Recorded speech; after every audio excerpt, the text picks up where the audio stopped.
Hey everyone, welcome to my channel, welcome to a new study blog. আজকের ব্লগটা শুক্রবার সকাল থেকে শুরু হয়েছে, মানে আজকে সকালবেলা থেকে ব্লগটা স্টার্ট করেছি। তো সংসার সন্তান সব কিছু মিলাই আজকে কতটুকু পড়াশোনা করতে পারলাম সেটাই আজকে আপনাদের সাথে শেয়ার করব। আজকে আসলে সকালবেলা মানে তাড়াতাড়ি উঠতে পারিনি, বেশ কয়েকদিন যাবতই আমি সকালবেলা ঘুম থেকে উঠতে পারতেছি না, কেন জানি। কারণ হচ্ছে এখন আমি বেশ কয়েকদিন যাবত আগের দিন রাতে আসলে রান্নাবান্নাটা করে রাখি। তো দেখা যায় রান্না করতে করতে দেখা যায় মানে বেডে আসতে আসতে 11টা-12টার মতো বেজে যায়, দেরি হয়ে যায়। আবার ওয়ারিদকে ঘুম পাড়াতেও দেরি হয়ে যায়। তারপরে আসলে মানে সকালে আর মানে কেন যেন উঠতে পারছি না। আর হয় না, মাঝে মাঝে মনে করেন মানে পড়তে ইচ্ছা করে না, বা দেখা যাচ্ছে যে একদিন পড়ছি আর 2 দিন হচ্ছে মানে টেবিলের কাছেও আসলাম না, এরকম একটা অবস্থা।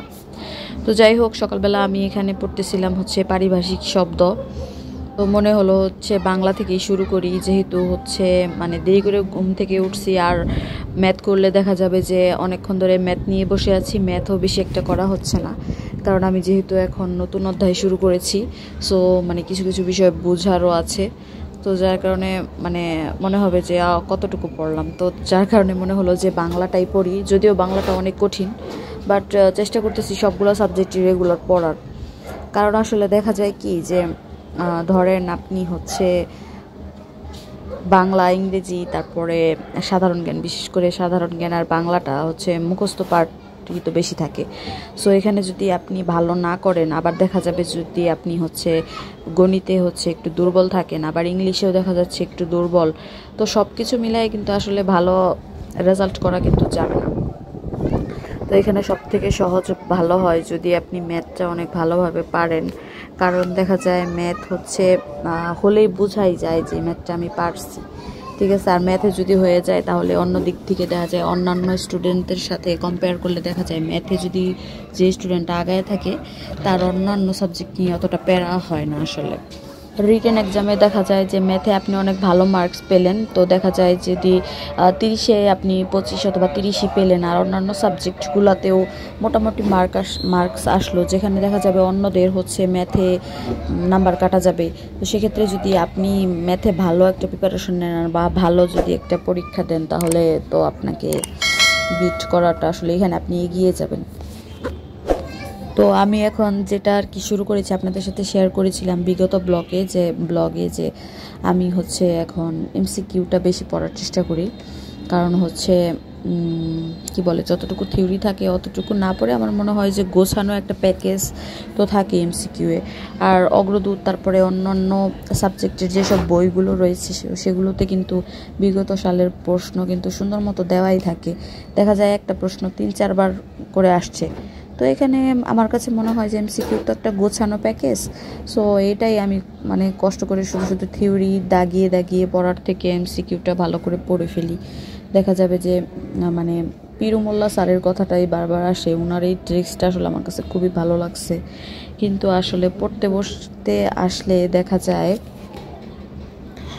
ধরেন আমি এখন বাংলা পড়তেছি, দেখা গেল আধা ঘন্টা পড়ার পর মনে হলো যে অনেক পড়ে ফেলছি, আজকে আর পড়বো না। তো এখানে আসলে কি আপনাকে ধৈর্য ধরে হচ্ছে পড়ে যেতে হবে, ধৈর্য ধরে টেবিলে বসে থাকতে হবে। এই জিনিসটাই যে করতে পারে তারাই কিন্তু মানে এগিয়ে যাবে। আর আজকে তো শুক্রবারে আসলে দেরি করে উঠলে আসলে দিনের বরকত পাওয়া যায় না। তো এখানে আমি আমার একটা ড্রিঙ্কস বানিয়ে নিচ্ছিলাম, যেহেতু অনেকক্ষণ মোটামুটি পড়া হয়েছে। আর আমি সকালের নাস্তাটা আপনাদের সাথে শেয়ার করতে ভুলে গেছি, সকালের নাস্তাটা আমি রেকর্ডই করি নাই। আসলে এখানে হচ্ছে আমি একদিক দিয়ে পড়তেছিলাম, অন্যদিকে ওয়ারিদকে খাওয়াচ্ছিলাম। তারপরে আবার ও মানে খাওয়া দাওয়া শেষ করে বলতেছিল, কার্টুন দেখার বায়না করতেছিল। তারপর ওকে আর কি বুঝিয়ে সুঝিয়ে বললাম যে মাম্মি পড়তেছে, তুমিও একটু লেখার চেষ্টা করো। তো ওকে ওইখানে দেখিয়ে দিচ্ছিলাম টুকটাক। তো বাচ্চাদের আসলে জোর করার কিছু নাই, ওদেরকে হচ্ছে বুঝিয়ে বাজিয়ে মানে ভুলিয়ে ভালিয়ে যতটুকু করানো যায়, এটাই হচ্ছে মানে এটা আরেক ধরনের ধৈর্যের পরীক্ষা। আমি আসলে একটা জিনিস মানে অবজার্ভ করতেছি যে সব জায়গায় না, যদি আপনি ধৈর্যশীল হতে পারেন তাহলে মনে হয় যে অনেক ভালো কিছু আপনার জন্য অপেক্ষা করে, কিন্তু আসলে আমাদের ধৈর্যটাই তো নাই। আমরা মানে যে কোনো বিষয়ে আমাদের প্রচুর তাড়াহুড়া থাকে। সেটা অনেকের বিষয়েও আমি খেয়াল করেছি, না আমার নিজের ক্ষেত্রেও আমি দেখেছি যে আমাদের মানে ধৈর্য শক্তি অনেক কমে গেছে। দেখা যায় সাপোজ ধরুন কারেন্ট চলে গেছে, তো সহ্য হচ্ছে না। কিন্তু এটা চিন্তা করেন, একটা সময় ছিল যখন হচ্ছে ঘন্টার পর ঘন্টা কারেন্ট থাকতো না। হ্যাঁ, আর এখন এমন একটা অবস্থা হয়েছে 10 মিনিট 20 মিনিটের জন্য কারেন্ট চলে যায়, সেটাও সহ্য হতে চায় না। তো গুরুজনের একটা কথা মনে পড়ে গেল। গুরুজনরা বলতো যে ধৈর্যের সব কিছুই তিতা, বাট ফলটা মিষ্টি। আসলে ধৈর্যর সব কিছুই আসলে মানে অনেক কষ্টকর, কিন্তু ফলটা কিন্তু আসলে মিষ্টি। তো যাই হোক, আর পড়াশোনা করার ক্ষেত্রে আসলে সবথেকে বড় শত্রু হচ্ছে, পড়তে বসলে দেখা যায় কলমটা নিচে পড়ে গেল, তারপরে পেন্সিল পাচ্ছি না, তারপরে দেখা যায় যে কালার কারেক্টার পাচ্ছি না, তারপরে মনে হচ্ছে যে নোট খাতাটা ওই জায়গায় রেখে আসছি, বইটা ওইখানে, মানে কতবার যে টেবিল থেকে উঠতে হয়, এটা আসলে মানে কেমন যেন একটা বিরক্ত লাগে। পরে একটা সময় মনে হয় যে থাক, আজকে তো অনেক পড়ছি কিন্তু আসলে তো কিছুই হয়নি।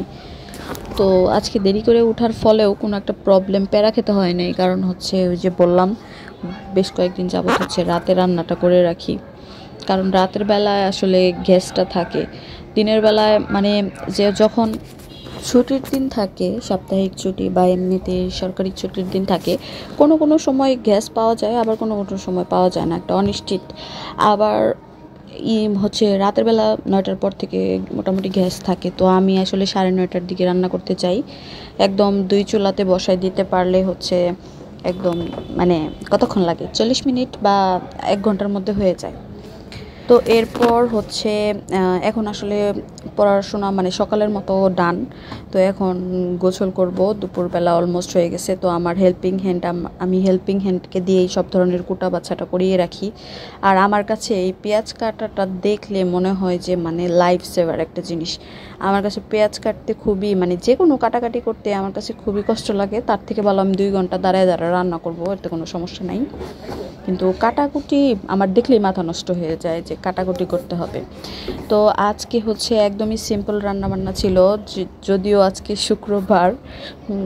আসলে হয়েছে মানে ফ্রিজের মাংসগুলো ছুটাতে পারছিলাম না, তো যার কারণে আসলে আজকে না পেরে হচ্ছে একদম শর্টকাট রান্না করছি।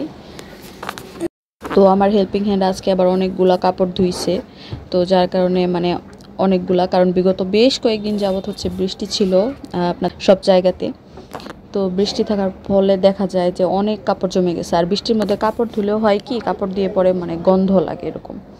তো যাই হোক, তারপর আমি ঘরটা মুছে নিচ্ছিলাম আজকে। তারপর আসলাম বিকালে ওয়ারিদের নাস্তা বানানোর জন্য। ওয়ারিদ বলে এখন নাস্তা খাবে, মানে নাস্তা বলতে ও কি বুঝে আমি জানি না, বাট ও বলে নাস্তা খাবেন। ওর নাস্তা মানে হচ্ছে ওকে এরকম মানে কোনো শর্টকাট খাবার দাবার মানে মজা জাতীয় কুকিজ জাতীয় খাবার টাবার ওরে দাও, এটাই ও বুঝায় হয়তো বা। তো তারপর ওকে এখানে ডিম টোস্ট করে দিচ্ছিলাম, এটা ওর মোটামুটি পছন্দের। আসলে বাচ্চাদের একরকম খাবার প্রতিদিন দিলে ওরা খেতে চায় না। ওকে যদি আমি আজকে নুডলস দিই, তো কালকে ওকে যদি নুডলস দিই, ওকে কিন্তু আমি নুডলস খাওয়াতে পারবো না। তো এইভাবে আসলে আর আর বাচ্চাদের কি খাওয়াবো, যেহেতু ও ঝাল খেতে চায় না একদমই। তো ওকে আসলে কি খাওয়াবো না খাওয়াবো সেটাও এক ধরনের মানে প্যারা। এই জন্য আমি ওর জন্য যেটা করি, একদিন নুডলস দেই, অন্য দিন হয়তো বা চিকেন ফ্রাই করে দিই, তারপরে এরকম ডিম টোস্ট করে দেই, মানে যখন যেটা আর কি মনে হয় না, মানে মনে হয় যে ও খাবে এটা, তখন আমি ওকে সেটাই করে দিই। ইদানিং সে অনেক দুষ্টুমি শিখে গেছে, সে এসে আমার কলমগুলোর একদম ক্ষত বিক্ষত, মানে উনি কলমের সার্জারি করে ফেলে। এই কলমগুলোর হচ্ছে ক্যাপ, এগুলো আবার আমার জয়েন্ট করা লাগছে, মানে লাগাতে হয়েছে, এগুলো খুঁজে পাচ্ছিলাম না। পড়তে বসলেই হচ্ছে এই সব ঝামেলাগুলো ফেস করতে হয়, কলম পাই না, পেন্সিল পাই না, কালার কারেক্টার পাই না, কালার পেন পাই না, মানে কি একটা অবস্থা। ওই দিন ওয়ারিদ কি করছে, আমার কিছু কিছু নোট ছিল, সো এই নোটগুলো মানে কি বলে একটা পেজে লিখেছিলাম, তো ওই পেজগুলো বইয়ের ভিতরে রাখছিলাম। ও কী করছে, ওই টুকরো পেজগুলো বের করে ওগুলোকে বল বানাইছে, বল বানায় খাটের নিচে ফেলে দিছে। তো আমি পড়তে এসে তো বই খুঁজে পাই না, কি করছে। এই কাজগুলো কখন করে, যখন আমি রান্না করতে যাই তখন ও এইসব কাজ করে। আমি তো এমনিতে জানি যে ও আমার বই টই ধরে না, আমার কোনো মানে নাই যে ও নিতে পারে। আমি তো তন্ন তন্ন করে এই বাসায় ওই বাসায় খুঁজে মানে হয়রান।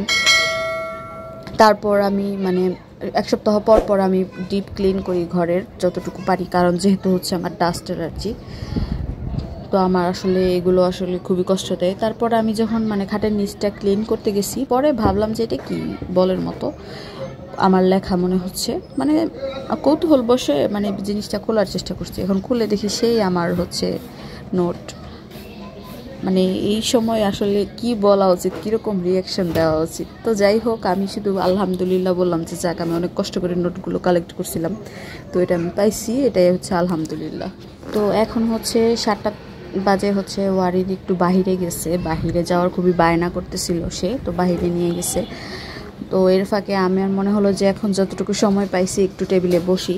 তো টেবিলে বসলেই দেখা যায় যে মানে কেউ না কেউ ফোন দেয়, সারাদিন কারো কোনো খোঁজ খবর থাকে না, বাট আমি যখন পড়তে বসি তখন হচ্ছে আমার মানে আমার কথা মনে পড়ে সবার। তো যাই হোক, সবার সাথে কথা শেষ করে হচ্ছে আমি একটু পড়াশোনায় মনোযোগ দিচ্ছিলাম, যদিও আমার একটুও পড়াশোনায় মনোযোগ মানে এই সময়টাই হচ্ছিল না, কারণ রাতে এখন পড়ে আসলে অভ্যস্ত না আমি। এর জন্যই হয়তো বা এরকম হচ্ছিল কিনা আমি জানি না, কেমন যেন আমার একটু টেনশন লাগতেছিল। এখন কী নিয়ে টেনশন লাগছিল তাও আমি জানি না, হয় না মাঝে মাঝে মানে কেমন যেন আমরা একটু বেখেয়ালি হয়ে যাই, তো এরকমই ছিলাম। তারপরেও নিজেকে লাগিয়ে রাখতেছিলাম যে না, আমাকে এখানে বসে থাকতে হবে, লেগে থাকতে হবে। আজকে মোটামুটি একটা ফুল ডের একটা ভিডিও আপনাদের সাথে শেয়ার করেছি। ভিডিওটা আপনাদের কাছে কেমন লাগলো অবশ্যই আমাকে জানাতে পারেন। ভিডিওটি ভালো লাগলে অবশ্যই লাইক করবেন। থ্যাঙ্কস ফর ওয়াচিং এন্ড আসসালামু আলাইকুম এভরিওয়ান।